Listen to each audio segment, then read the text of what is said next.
depois vamos falar sobre a validade da pesquisa e vamos terminar falando sobre limitações, delimitações e suposições que nós fazemos durante a condução de um estudo.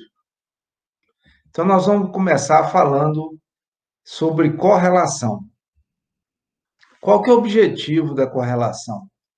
É a gente estudar, né, estatisticamente, a associação entre duas ou mais variáveis, mas sempre duas a duas, né?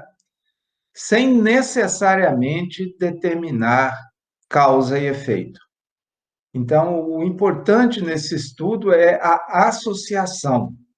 E quando vocês lerem material em inglês, vocês vão ver essa palavra relationship, que significa associação. É muito usado nos textos em inglês. Para que nós estudamos associação? Com ela, nós podemos predizer o comportamento de uma variável com base no comportamento da outra variável. Vamos dar um exemplo que fica mais simples a gente entender. Vamos supor que nós estamos fazendo uma avaliação de cultivares de forrageiras. Então, nós plantamos um grande número de cultivares numa área com repetição e tudo. E entre as variáveis dependentes, né, que nós vamos avaliar, nós temos altura de planta aos 30 dias e produtividade de matéria seca dessas forrageiras. E a gente faz um teste de correlação entre essas duas variáveis e verifica que essa correlação é significativa e é positiva. O que quer dizer esse positivo? Quer dizer que à medida que aumentam as alturas das plantas, ao mesmo tempo aumenta a produtividade de matéria seca. Essa é uma correlação positiva. Então veja que essa altura da planta, ela foi tomada aos 30 dias. A produtividade de matéria seca nós tomamos bem mais tarde. Mas nós podemos prever essa produtividade com base nos dados da altura de planta aos 30 dias. Então, ela permite que nós façamos essa predição de produtividade com base na altura de planta aos 30 dias.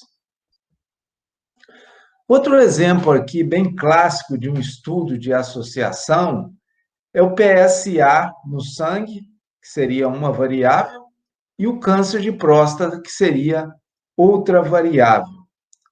O que é esse PSA no sangue? Nós fazemos, os homens, né, fazem esse exame de sangue e medem esse antígeno prostático específico. Por quê? Porque estudos mostram que cerca de 80% dos pacientes com câncer de próstata, eles têm valores de PSA mais altos que 4 nanogramas por mililitro. Então, vejo que não são 100% dos pacientes, 80%. Por isso, o que o médico faz? Ele faz avaliações e testes adicionais, né? Faz o toque retal, faz biópsia de próstata, para confirmar o câncer. Mas vejam que esse PSA já foi um avanço grande, né? E um alívio aí para os homens, porque isso evita muitas biópsias que são desnecessárias. Então, já é um avanço nesse bem-estar com esse tipo de estudo. Bom, essa pesquisa correlacional nós podemos considerar como uma pesquisa descritiva. Isso em oposição à pesquisa explicativa, porque a pesquisa explicativa é aquela de causa e efeito, e correlacional não é uma pesquisa de causa e efeito. Então, por isso, poderia se encaixar como descritiva. Vocês estão lembrados que nós classificamos tipos de pesquisa como exploratória, descritiva e explicativa. Então, dentro dessa classificação, o correlacional ficaria mais dentro de descritivo. Mas vejam bem, nós temos aqui um problema. A pesquisa correlacional, ela permite formulação de hipóteses. Por quê? Nós correlacionamos duas variáveis e a gente pode formular uma hipótese em relação à associação entre elas. E na descritiva, nós não necessitamos de hipótese. Então, gente, essa pesquisa correlacional poderia ser incluída como um tipo de pesquisa. Então, nós poderíamos ampliar aqueles tipos da última aula e classificar em exploratória, descritiva, correlacional e explicativa ou experimental. Veja que, quanto à profundidade da pesquisa, a explicativa continua sendo a que tem mais profundidade, porque ela explica o porquê das coisas, né? Ela trabalha com causa e efeito. E aí a correlacional ficaria entre a descritiva e a explicativa. Então, nessa nova classificação, nós poderíamos considerar a correlacional e a explicativa como tipos de pesquisa em que nós podemos formular hipóteses. Bom, quais são as situações nas quais a pesquisa correlacional pode ser usada? É uma situação muito comum que a gente usa bastante, é saber se há correlação entre duas variáveis. Mas a gente não espera que haja relação causal entre elas. Então, essa é uma situação em que a gente a usa bastante. Mas tem uma outra situação que também nós podemos utilizar essa pesquisa correlacional. É quando a gente suspeita de uma relação causal entre duas variáveis, mas é impraticável ou antiético manipular a variável independente. Então, essa variável independente, vocês estão lembrados, são os tratamentos, são a causa, né? Então, vamos ver cada uma dessas. No caso da primeira situação, saber se há correlação entre duas variáveis, mas não se espera relação causal entre elas, nós já demos um exemplo. É aquela das forrageiras, né? Quando a gente faz uma correlação sobre a altura de plantas e produtividade, nós não esperamos relação causal entre elas. Então, seria um exemplo de um estudo em que nós utilizamos nessa primeira situação. Nessa segunda situação, nós vamos mostrar agora um exemplo de quando é impraticável e quando é antiético. Então, neste caso agora, suspeita-se de relação causal entre duas variáveis, mas é impraticável manipular a variável independente. Vamos dar um exemplo. Gás estufa e aquecimento global. A suspeita nossa é que o gás estufa seja a causa. Mas vejam bem, é impraticável a gente controlar as emissões globais de gás num período de tempo. Nós não conseguimos controlar isso.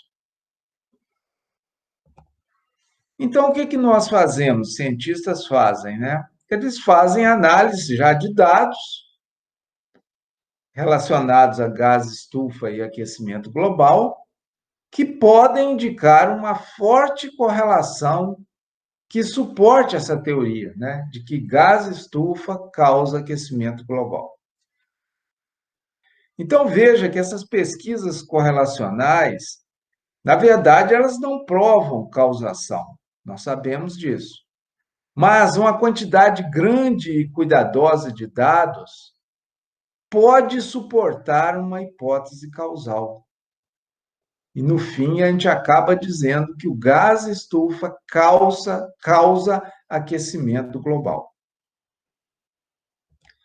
Vamos ver agora uma situação em que é antiético manipular a variável independente. queimadura grave e baixa autoestima em crianças. Então, nós temos aí duas variáveis e a nossa suspeita é que a queimadura grave é a causa da baixa autoestima em crianças. Mas veja bem, como é que nós vamos manusear essa variável independente? Nós vamos pegar um grupo de crianças, esse grupo não vai ter queimado, o segundo grupo nós vamos queimar eles moderadamente, o terceiro grupo vai queimar gravemente. Isso é antiético, né? A gente trabalhar dessa forma. Então, o que o cientista faz? Eles aproveitam as variações naturais dessa variável independente, que é queimadura grave.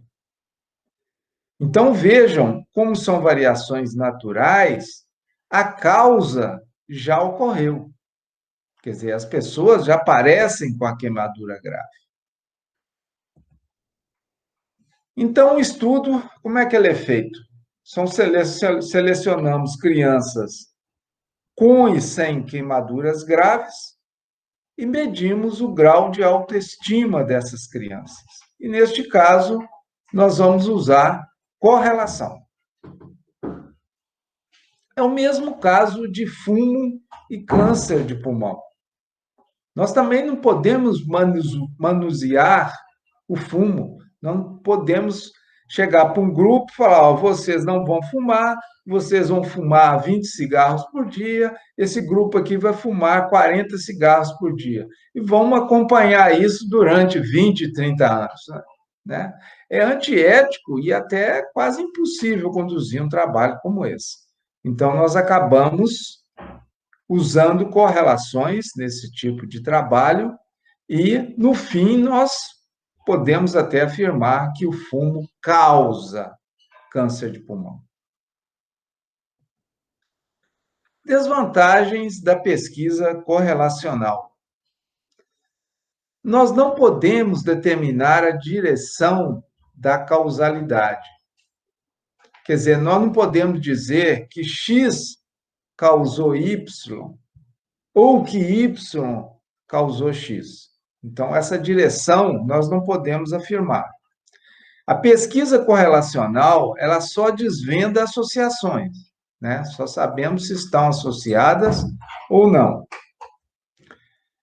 A associação entre duas variáveis, ocasionalmente, pode ser resultado de uma terceira variável. Então, algumas vezes, X e Y estão correlacionados, mas a causa é uma terceira variável Z, por exemplo. Então, isso também pode ocorrer.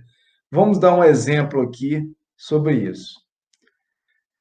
Veja aqui, isso foi feito um trabalho num país frio, em que houve correlação significativa entre consumo de sorvete e assaltos. Veja que o consumo de sorvete, ele possivelmente não vai causar aumento de assaltos, nem o aumento de assaltos vai causar aumento de consumo de sorvetes, né? Na verdade, nós temos uma terceira variável que é a causa de ambos, que é o aumento de temperatura. Então, quando aumenta a temperatura, nós temos o aumento do consumo de sorvete e temos também um aumento de assalto, porque as pessoas saem mais de casa. Então, veja que, neste caso, é outra variável que é a causa, e não aquelas que estão sendo correlacionadas.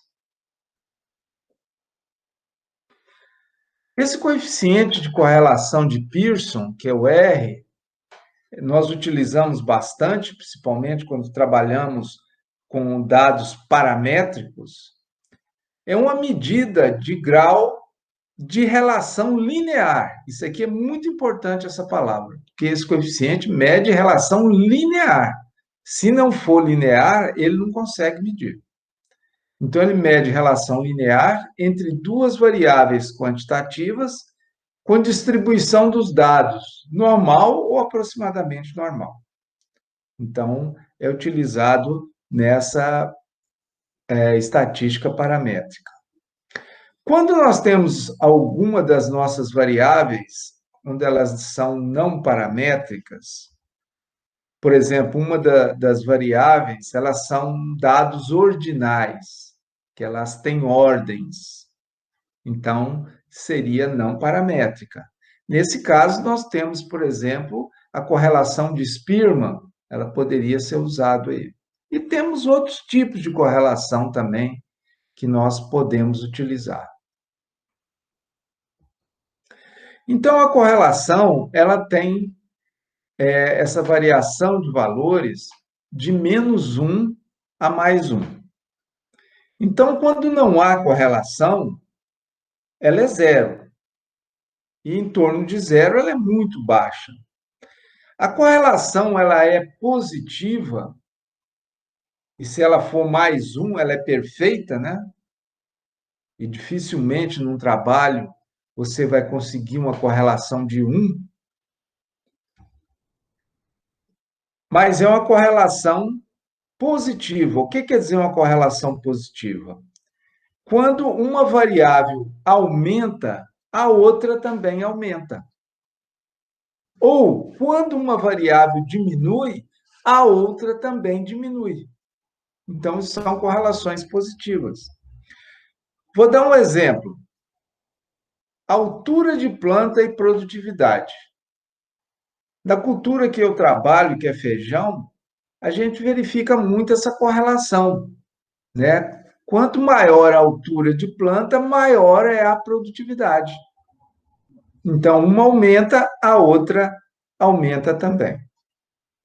Bom, no outro extremo, nós temos a correlação perfeita negativa, que da mesma forma é muito difícil em trabalho conseguir uma correlação perfeita, ou quase impossível, né, de conseguir isso. Então, neste caso, a correlação negativa, os valores de uma variável aumenta enquanto os valores de outra variável diminuem. Então, um aumenta, o outro diminui. Isso significa correlação negativa. Um exemplo: doença de planta e produtividade. Imaginem que, à medida que a doença de planta aumenta, a produtividade diminui. Então, é uma correlação negativa. Bom, quando a gente trabalha com correlação, é muito importante a gente fazer esse diagrama de dispersão dos dados, daqueles dados que nós obtemos no campo. Aqui no nosso exemplo, nós temos duas variáveis: quilômetros corridos por semana e peso da pessoa. Vejam que nesse caso de correlação, tanto faz esse quilômetro corrido por semana está no eixo do X ou está no eixo do Y. Tanto faz, né? O peso pode estar no eixo do Y ou pode estar no eixo do X. Isso aí não tem problema. Então, quando você faz esse diagrama e coloca ali esses pontos azuis, que são os nossos dados, a gente já tem uma primeira visão do que pode acontecer, né, com essa correlação. Veja que os pontos estão um pouco dispersos. Então, essa correlação não deve ser um valor muito alto. A gente percebe também que a tendência dela é para baixo, né? Uma reta que vem para baixo. E quando acontece isso, é porque a correlação ela é negativa. O que é uma correlação negativa? Olha bem, se nós corremos por semana 1,5 quilômetros no eixo do X, isso corresponde a um peso corporal um pouco acima de 88 quilos. Veja no eixo do Y. Se a gente aumentar os quilômetros que nós corremos por semana, vamos supor 5 quilômetros, veja que o peso corporal diminui. Então, uma das variáveis aumenta e a outra diminui. Isso indica que a correlação é negativa.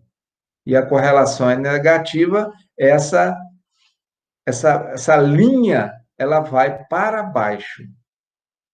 Outra coisa importante da gente ver no diagrama de dispersão são os outliers.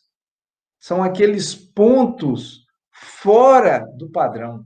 Veja que ele está afastado da maioria dos outros pontos. A gente percebendo isso, a primeira coisa que eu faço é voltar nos meus dados e ver se esse ponto ali, se ele de fato está certo, ou eu escrevi errado para julgar isso no computador para fazer esse gráfico. Muitas vezes a gente percebe que foi um erro ali. Então é bom checar muitas vezes esse outlier, se de fato ele é correto, porque ele pode mudar um pouco o valor do seu coeficiente de correlação. Bom, como eu disse, o coeficiente de correlação de Pearson ele mostra a relação linear. Mas algumas variáveis, por exemplo, aqui, idade com memória de trabalho, elas não têm correlação linear, elas têm correlação curvilínea.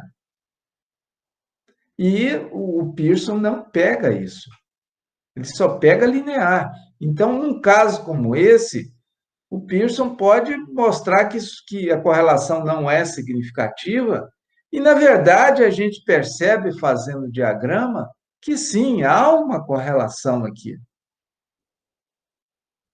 E vejam que, à medida que nós aumentamos a idade até pouco mais de 40 anos, aumenta a nossa memória de trabalho. Mas a partir aí de 40 e poucos anos, ela começa a diminuir. Então, é uma correlação, só não é linear. É importante também. Diagramas de dispersão. Vejam esses três aqui que têm valores negativos. O primeiro de cima, os pontos estão mais dispersos, por isso o valor dele é 0,3. Esse à esquerda de baixo, já os pontos estão mais próximos uns dos outros, por isso o valor é 0,7. E esse à direita embaixo, os pontos estão bem próximos uns dos outros, por isso que a correlação é 0,99. Todos eles negativos. Por quê? Porque essa linha está para baixo. Então, sempre que a linha estiver para baixo assim, é correlação negativa. Nessas duas aqui, em azul, nós temos correlação positiva. Veja que a linha está para cima. E no primeiro caso, à direita, em cima, nós temos um R de 0,5. Quer dizer, os pontos ali estão um pouco dispersos em relação a essa reta. Enquanto aqui embaixo, o R é 0,9, por quê? Porque os pontos estão mais perto dessa linha. Aqui nós temos um R próximo de zero, igual a zero. Geralmente os pontos estão bem dispersos, né? Geralmente formando um círculo ou um quadrado, é sinal que a correlação foi muito baixa. Interpretação do R. Esse aqui é um dos problemas que a gente vê quando a pessoa usa correlação num artigo. Muitas vezes ela não sabe como interpretar de maneira adequada esse valor do R. A primeira coisa que nós temos que considerar é a direção, né? Se a correlação é positiva, nós sabemos o que indica que é positivo, ou se ela é negativa, né? Uma sobe, a outra diminui. Ou se a correlação está próximo de zero. Então, essa direção é a primeira coisa que nós temos que comentar, né? qual a direção que foi a nossa correlação. Outra coisa muito importante é a magnitude da correlação. Quer dizer, quanto mais perto esse valor tiver de 1, mais forte a correlação ou a associação entre as variáveis. Então, nós temos que prestar atenção na direção e na magnitude.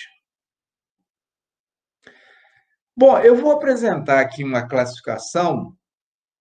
Muitos usam essa classificação, outros não usam. Então, isso aqui é um pouco subjetivo, mas já dá uma direção para a gente de como nós devemos interpretar a nossa correlação. Bom, se o valor de R pode ser negativo ou pode ser positivo, se ele tiver entre 0 e 0,2, a correlação é muito fraca. Na verdade, se for 0, não existe correlação, né? Quer dizer, um pouco acima de 0 até 0,2, uma correlação muito fraca. Entre 0,2 e 0,4, a correlação é fraca.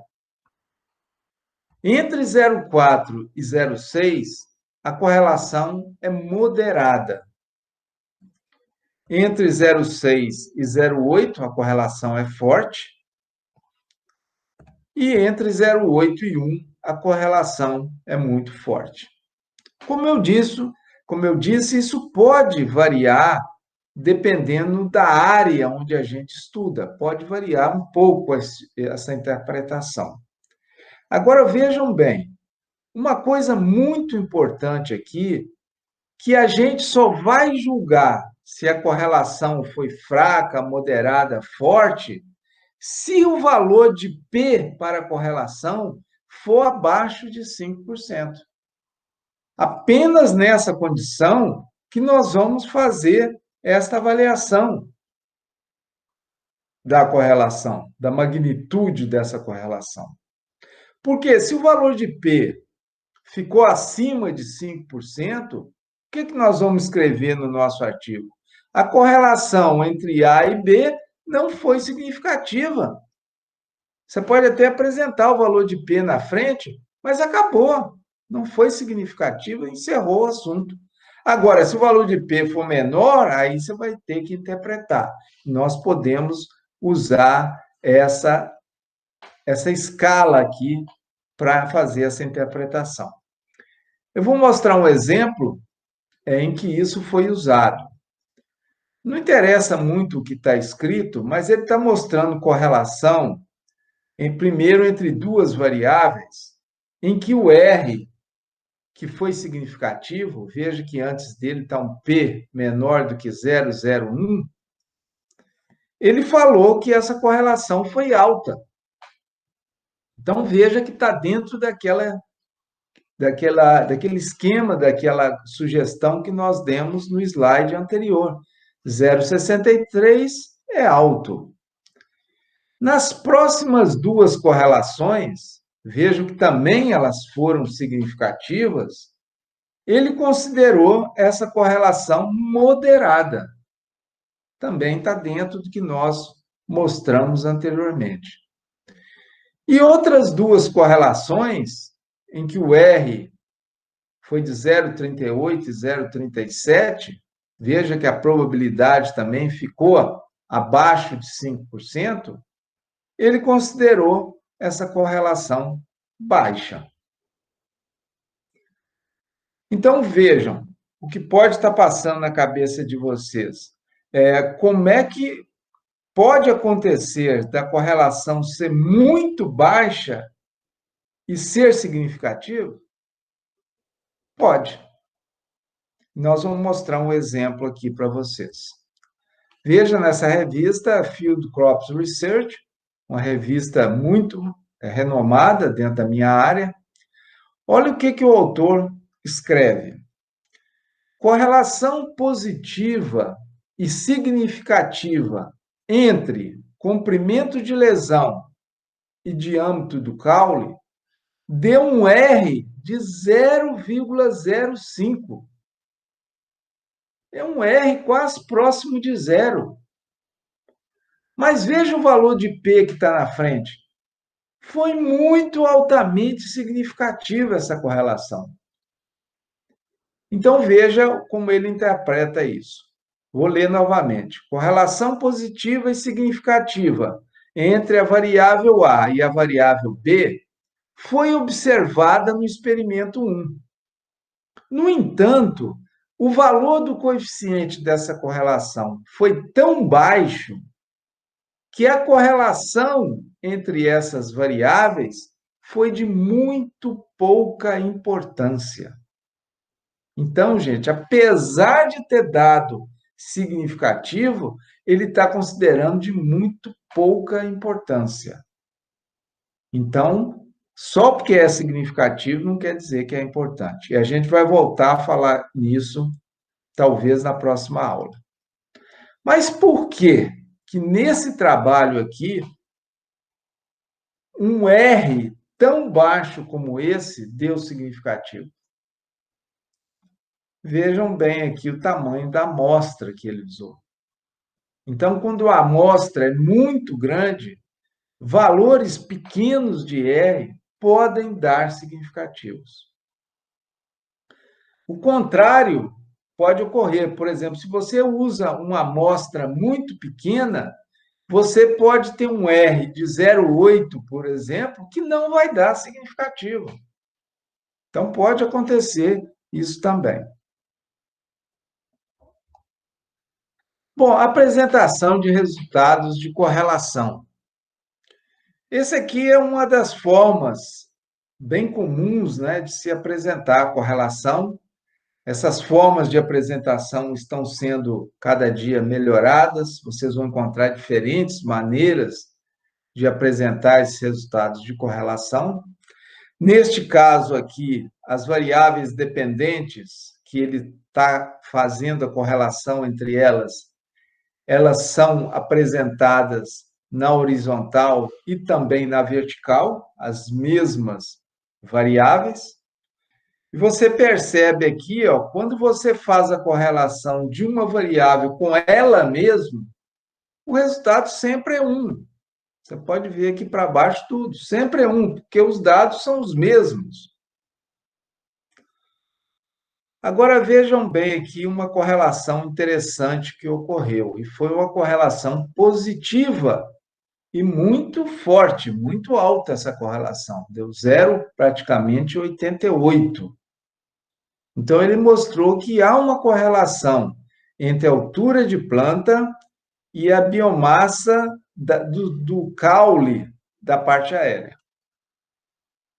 Então, à medida que a altura de planta aumenta, aumenta também essa biomassa do caule da parte aérea. Correlação positiva.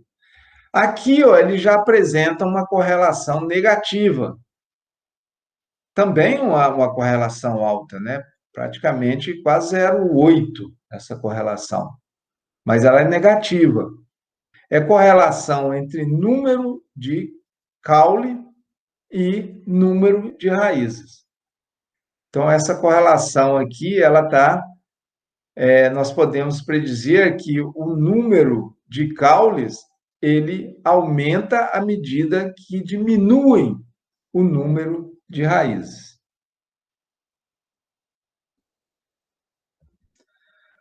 Bom, algumas vezes as correlações são apresentadas também em figuras. E eu apresento aqui um exemplo da Revista Brasileira de Enfermagem, porque aqui a gente pode até fazer uma crítica em relação à forma como a correlação foi apresentada. Veja que ela apresenta aqui duas correlações. Na primeira, ela está correlacionando nível de atividade física com fadiga. E apresenta aqui o valor de R, que é negativo. A gente percebe que é negativo, porque nossa reta está apontando para baixo. Mas o valor muito baixo, 0,13. E ela põe na frente que o P foi de 35%. Então, não foi significativo. Se isso não foi significativo, eu acho que não vale a pena você gastar uma figura para apresentar isso. Bastava ter escrito no artigo, né, com uma linha apenas, que a correlação entre nível de atividade física e fadiga não foi significativa. E o valor de P depois foi de 0,357. Acabou. Então não precisaria gastar uma figura como essa. Agora, do lado direito, ela já fez uma outra correlação. Nível de atividade física com fadiga ao esforço, é outro tipo de fadiga. E neste caso aqui, o R também deu negativo. Vocês percebem que agora ele está para baixo, mas num ângulo maior do que na figura anterior. E ele mostra que o valor de P foi de 2%. Então, foi significativo, está abaixo de 5%. Aí sim, justifica você utilizar uma figura para apresentar esse tipo de correlação, embora seja uma correlação baixa,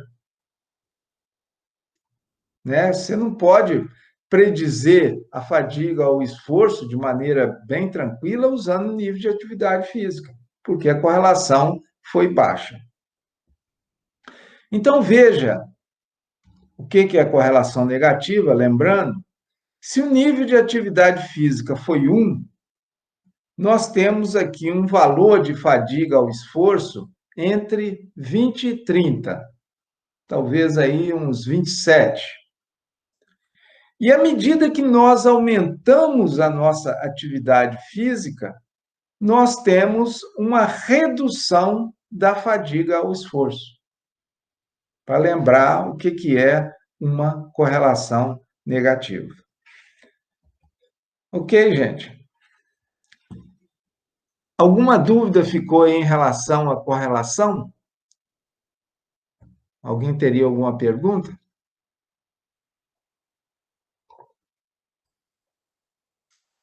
Bem, não, professor. Não, Ok. professor. Então vamos passar para frente, que no final vai sobrar tempo para a gente discutir. Só uma colocação sobre a questão dos modos, né, e formas de se apresentar os resultados, né? Sim. O ideal nesse caso é verificar como a revista ou, né, como o grupo examinador é tendencioso para um tipo, às vezes é apenas uma tabela, igual foi mostrada aí, com os valores de R, ou então um gráfico, isso vai depender da revista, como é que seria melhor avaliado isso? Você está preocupado com os avaliadores, né, da revista, né?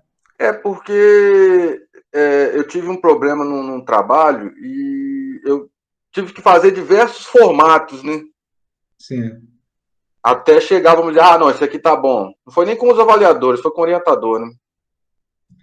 Na verdade, hoje tem formas de apresentação bem sofisticadas. Eu até sugiro que vocês entrem com a palavra correlation, né, no Google acadêmico e vejam as diferentes formas de apresentar. Logicamente, há um peso maior se você apresenta de uma forma mais sofisticada. Certo. Então, é bom você ver as formas de apresentar em boas revistas, principalmente olhando essas boas revistas, e tentar imitar. Eu acho que é uma boa forma da gente deixar satisfeitos os revisores. Mas muitas vezes eles não ligam de se apresentar dessa forma normal, né? Porque ela mostra a correlação do mesmo jeito. Mas, às vezes, algum implica, então você pode tentar apresentar de uma maneira mais sofisticada. Não, certo. Bom, vamos passar agora para a validade da pesquisa. Veja que nem toda pesquisa tem validade. A gente tem visto aí nessa CPI, né, da cloroquina, que está passando direto na televisão, a discussão sobre a validade de certas pesquisas. E a gente tem ouvido falar muito também nessa. Como é que chama? Fugiu agora o nome. Bom, depois eu vou lembrar. Em que você junta várias pesquisas que já foram feitas e usa uma ferramenta estatística para fazer uma nova análise. Lembrei o nome, meta-análise. Meta-análise. Isso. Estão discutindo muito isso na CPI, essas meta-análises.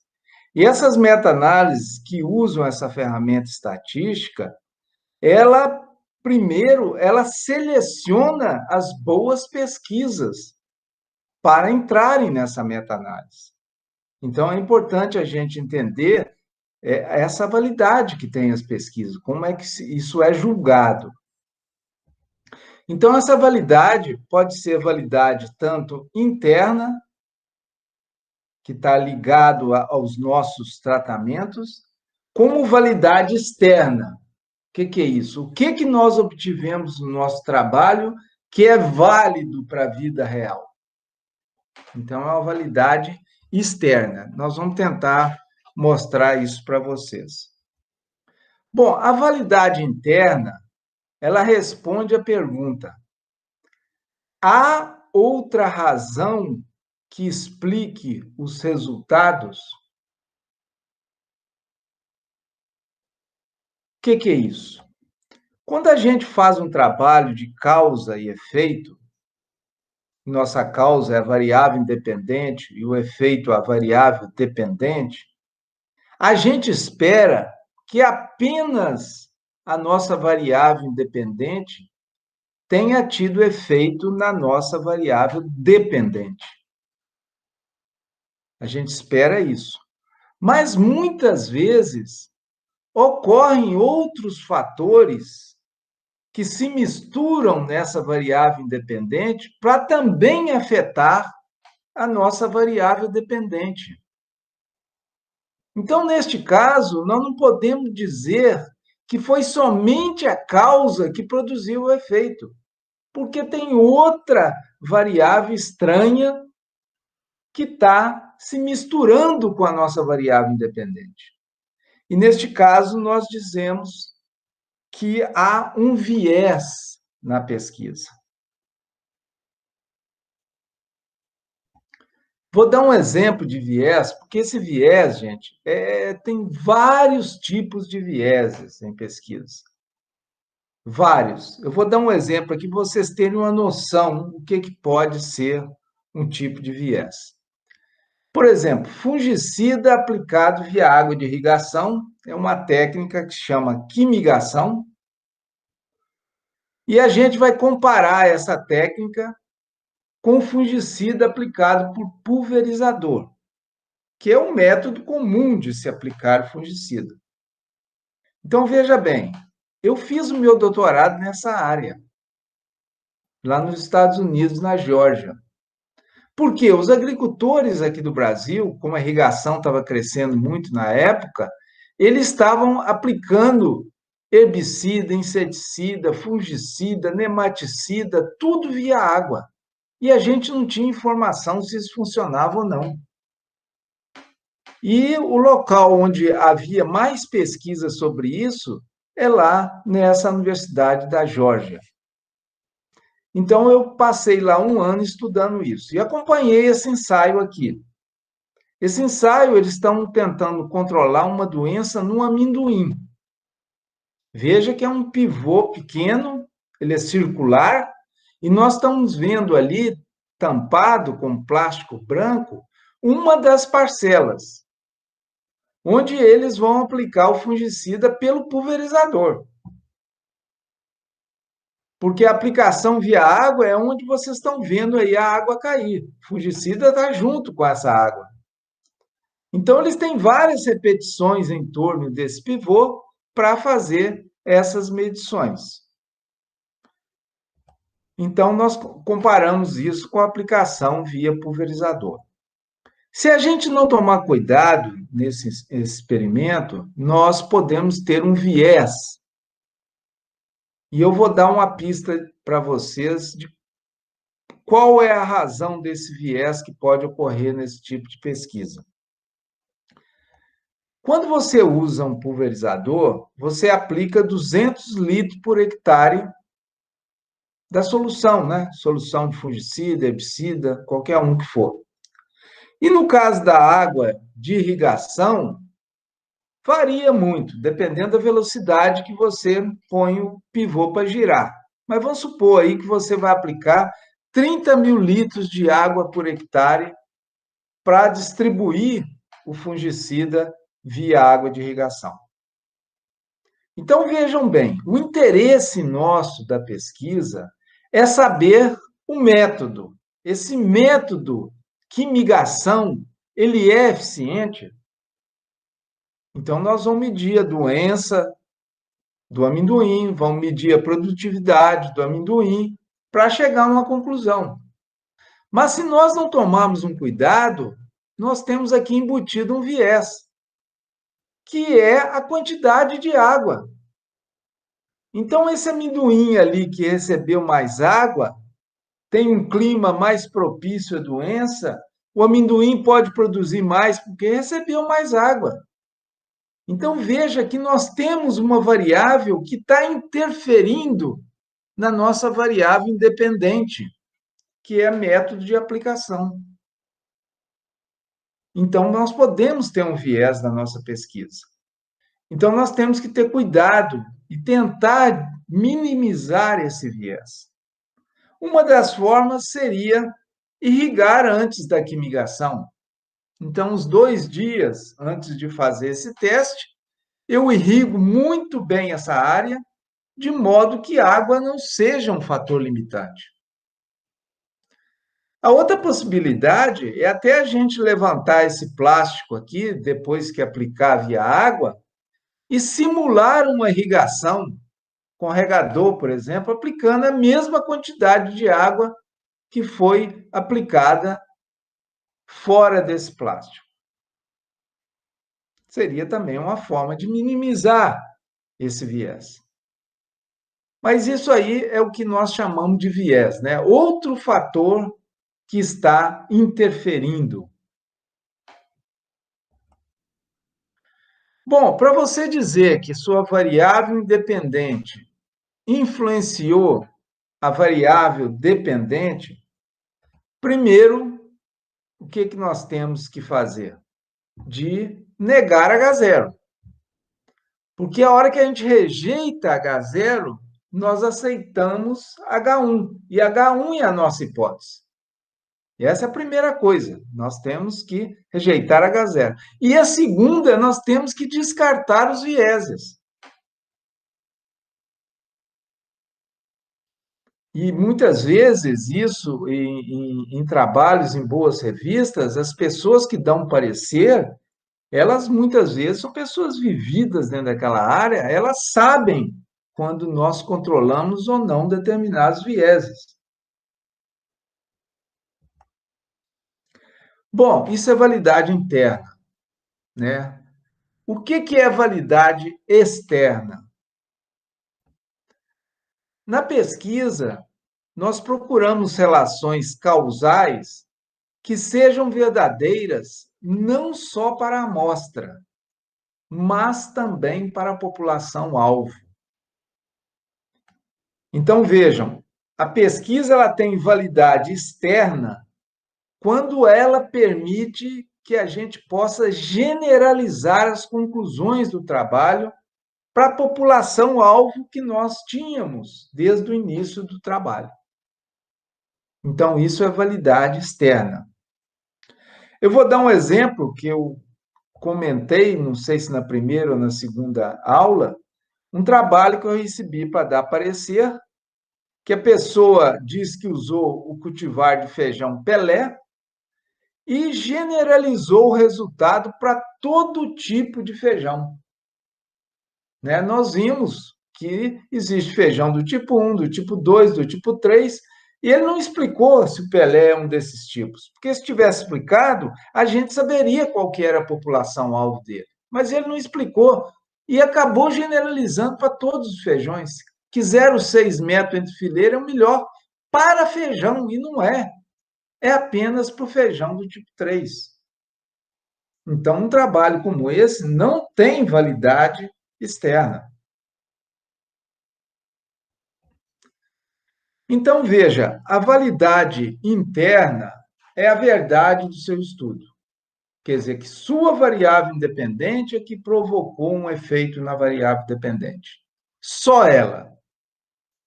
No caso, quando você generaliza e passa essa verdade para a vida real, nós temos a validade externa.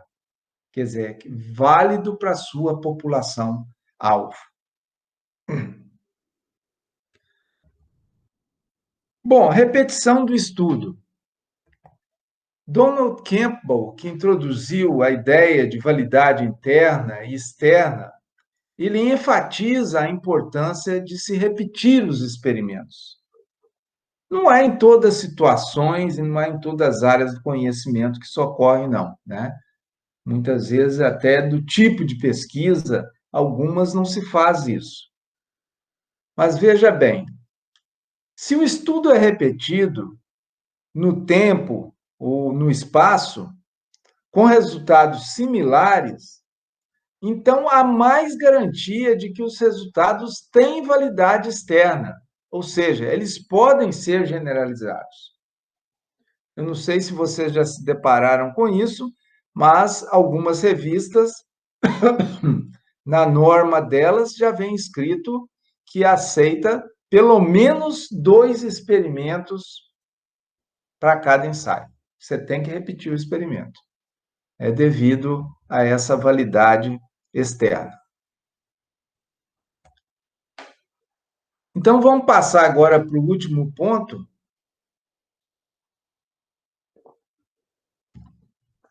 que é limitações, delimitações e suposições do estudo. Eu não havia planejado falar sobre isso, mas devido à importância, eu incluí isso aqui.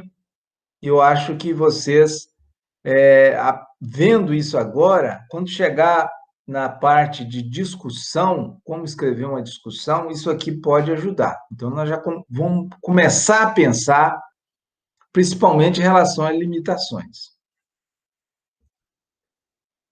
Bom, no artigo, os autores, por vezes, informam as limitações, as delimitações e suposições que eles fazem para melhorar a interpretação das evidências que são apresentadas naquele estudo. Então, você vai encontrar isso principalmente em revistas de alto fator de impacto. Vamos começar falando sobre limitações do estudo. O que são essas limitações?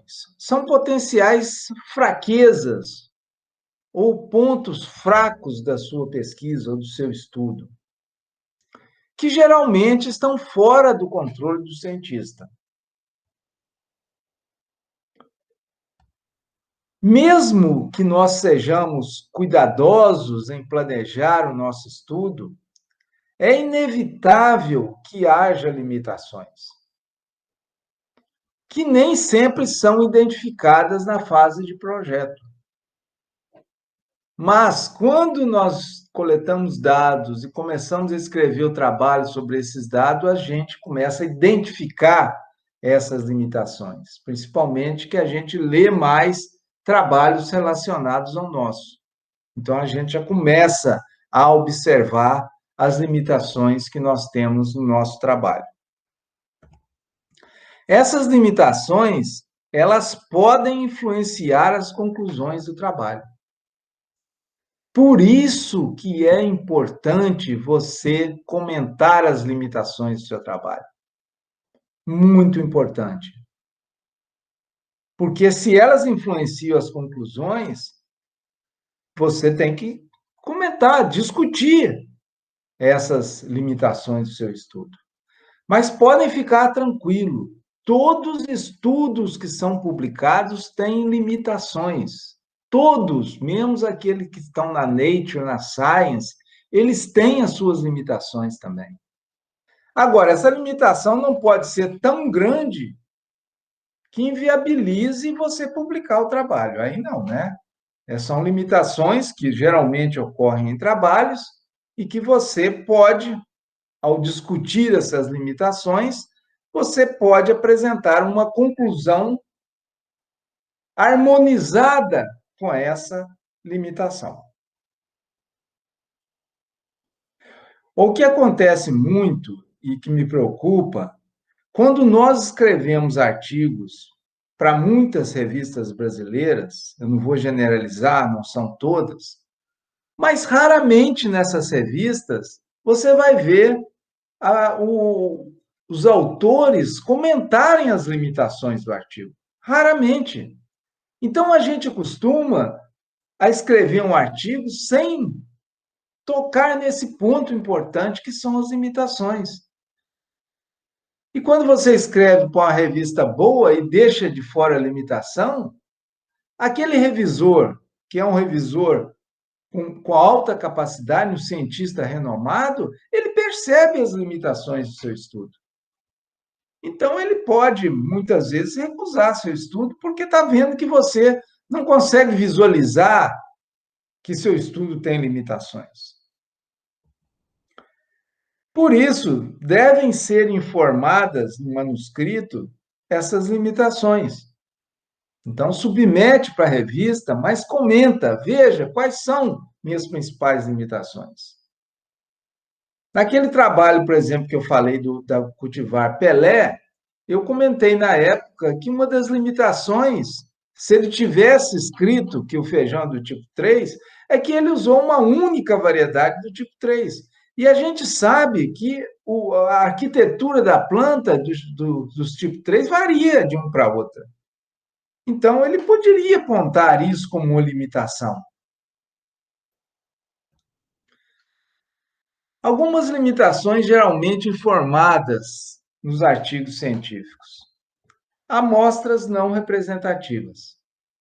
Quer dizer, a gente planeja o experimento, acha que está usando uma amostra representativa, depois, à medida que a gente vai lendo os trabalhos para poder escrever a nossa discussão, a nossa introdução, a gente chega à conclusão que, de fato, a nossa amostra não é representativa. Mas isso não quer dizer que o seu trabalho não serve, mas você tem que mostrar para o leitor que você teve esse ponto fraco no seu trabalho. E a sua conclusão tem que refletir esse ponto fraco. Desenho experimental fraco. Muitas vezes você utiliza tratamentos que não são os mais adequados. Pouco controle sobre variáveis espúrias interferentes. Então, são aquelas variáveis que você não tem controle sobre elas. E que você deveria controlar essas variáveis. E, com isso, você tem viés na sua pesquisa. Coleta inadequada de dados. Isso pode ser uma limitação. Análise estatística inadequada. Muitas vezes você usa dados de determinada variável que não obedecem às pressuposições, de uma análise paramétrica, por exemplo, de curva normal. Então, você deveria ter apresentado na parte estatística que você fez um teste e mostrou que, de fato, ela tem uma distribuição normal. E você, muitas vezes, não fez isso. Então, pode ser uma limitação também. Você não pode generalizar depois os seus resultados. Então, a limitação, ela também pode indicar necessidade de estudos futuros para se chegar a conclusão mais consistentes. Então, essa também é uma contribuição que você dá para a ciência. Gente, eu tive essa limitação no meu trabalho, eu não percebi isso na fase de projeto, mas em estudos futuros, eu recomendo que vocês façam diferente para evitar essa limitação. E descreve quais são as ações. Por exemplo, no caso daquela variedade Pelé, como nós usamos apenas uma variedade do tipo 3, em estudos futuros eu recomendo utilizar plantas do tipo 3 com arquitetura diferente da Cultivar Pelé. Poderia ser uma sugestão de estudo futuro. Vamos dar um exemplo aqui de limitações do estudo. Por exemplo, um estudo sobre hábitos alimentares. Neste caso, a conclusão ela não pode ser generalizada porque os dados foram obtidos somente no inverno.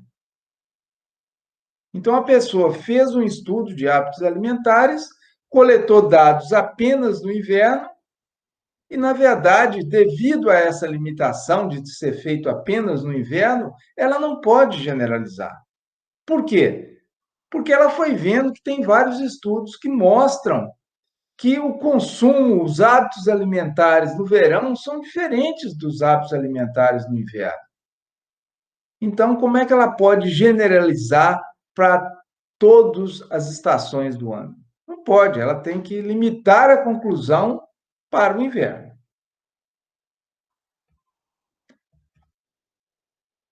Vamos falar agora sobre delimitações do estudo. Essa é uma coisa mais simples, né? Você demarcar a fronteira do problema que você está estudando. Isso tem que ficar claro no objetivo do estudo. Né? Muitas vezes o problema ele é bem amplo, mas você quer estudar apenas uma parte dele. Então, você tem que deixar isso claro para o seu leitor. E um local bom para isso é no objetivo do estudo.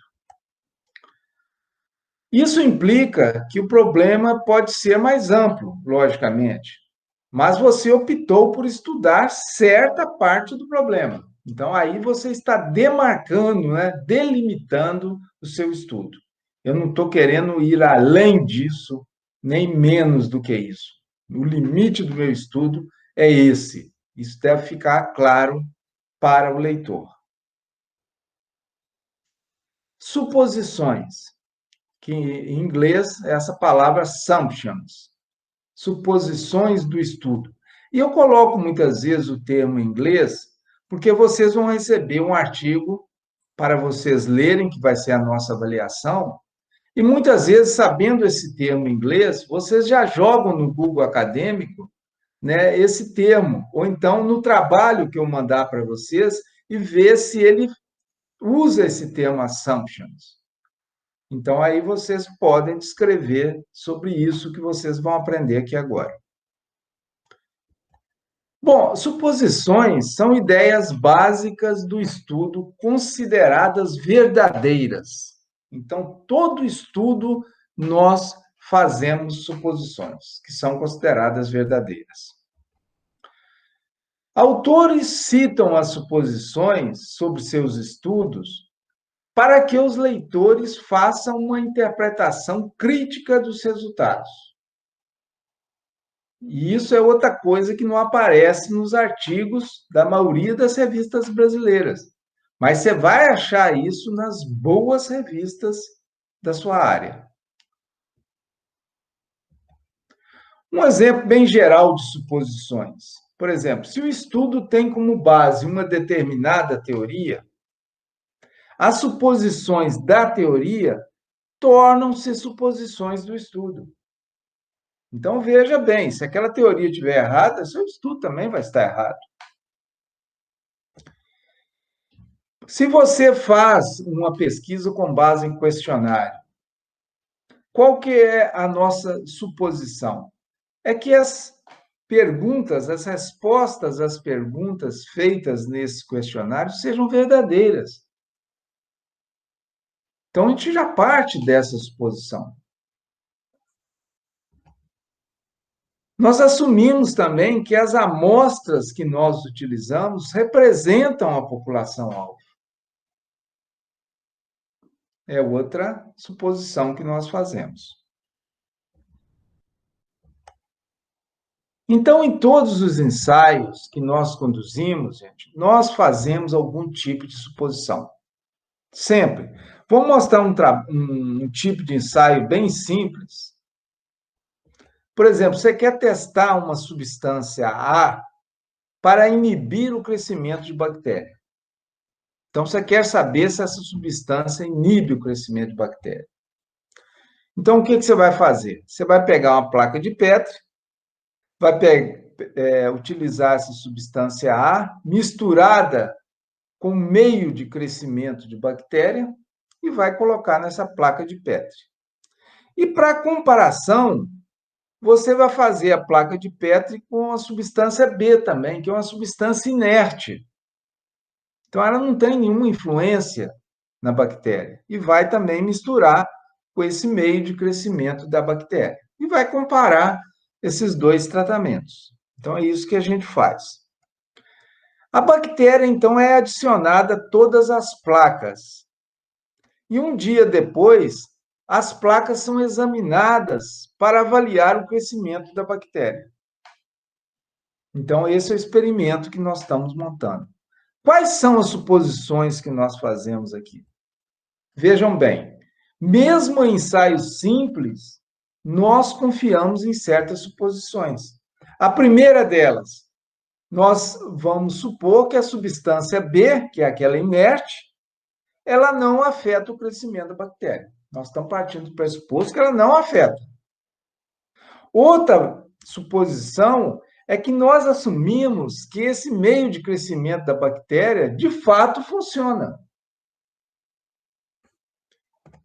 Outra suposição é que essa caneta que nós usamos para escrever na placa de Petri, que ela não afeta o crescimento da bactéria. É outra suposição. E, por último, nós supomos que um dia é suficiente para aparecerem as colônias de bactéria. Então, veja que num ensaio simples como esse, nós temos várias suposições. Bom, como é que nós vamos nos referir a essas suposições nos artigos científicos? E vocês podem fazer um teste e julgar essa palavra assumptions lá no Google Acadêmico e ver dentro da área de vocês quantos trabalhos que eles comentam sobre essas suposições. Vocês vão ver que há muito trabalho em que eles comentam isso. O cientista ele pode justificar suas suposições ao conduzir testes adicionais em paralelo com o ensaio, ou em paralelo ao ensaio. Por exemplo, naquele teste de bactéria, ele está na dúvida se aquela caneta, se aquela tinta vai ter efeito sobre o crescimento da bactéria. Então, ele pode fazer um experimento só testando esse efeito da tinta. Aí sim ele vê que, de fato, a suposição dele é verdadeira. Agora, o mais comum é que as suposições podem ser justificadas por testes já realizados por outros cientistas. E quando há esse caso, né, que a suposição já foi testada, basta você citar os autores ou o autor desse teste. Agora, algumas suposições podem permanecer não testadas, porque todo conhecimento que nós temos sobre aquele tema sugere que as suposições são seguras. Isso também pode acontecer. Nós temos segurança de que aquelas suposições são verdadeiras. Então, isso também pode acontecer no trabalho de vocês. Vamos dar exemplo aqui de alguns trabalhos que mencionaram essas suposições. Eu vou dar um tempo aí para vocês lerem um título desse artigo, é um título na área de vocês. Isso foi publicado nessa revista, eu coloquei ali o DOI, a identificação desse artigo. Vocês podem, com esse DOI, verificar o artigo em mãos. E ele escreveu o seguinte, está aqui em inglês, e 2 vezes ele usou a palavra assumed. Vamos traduzir para vocês entenderem. No caso da remoção do pasto, assumimos que o nitrogênio liberado da gramínea foi imediatamente recuperado pela nova gramínea. Também assumimos que houve redução do nitrogênio na matéria orgânica do solo durante o período curto de renovação do pasto. Então, tem duas coisas aqui que ele assumiu no trabalho dele. E ele cita isso dentro do artigo, quando é publicado. Veja esse outro artigo, vou deixar vocês entenderem o título. Esse artigo já foi publicado nesta revista aqui. Também eu apresento o DOI, a identificação do artigo, caso vocês queiram ver. E ele escreveu o seguinte, veja que aparece nessa frase em inglês, assumem, né? Então, é o seguinte, para o metano e o óxido nitroso, as concentrações atmosféricas foram calculadas assumindo que os gases persistem na atmosfera por 12 anos com relação ao metano e por 114 anos em relação ao óxido nitroso. Então, ele assumiu isso nesse trabalho dele e colocou isso no artigo. E neste artigo aqui, foi conduzido no Vietnã e foi publicado nessa revista que vocês devem conhecer bem, né? Então, aí eu apresentei o volume 73 e a página dessa revista. Ele escreveu o seguinte, veja que aparece aí assumed. Traduzindo, o índice nutricional de nitrogênio, que é o NNI, foi calculado como? Aí ele explica como calculou esse índice. Depois ele fala o seguinte, o consumo de luxo de nitrogênio foi assumido quando o NNI foi maior do que 1. Então, veja que essa é uma suposição, né, que ele fez no trabalho dele. Quando o N foi maior do que 1, ele assumiu que era consumo de luxo. E da onde que ele tirou isso? Ele fez uma citação desses autores de uma publicação de 2008.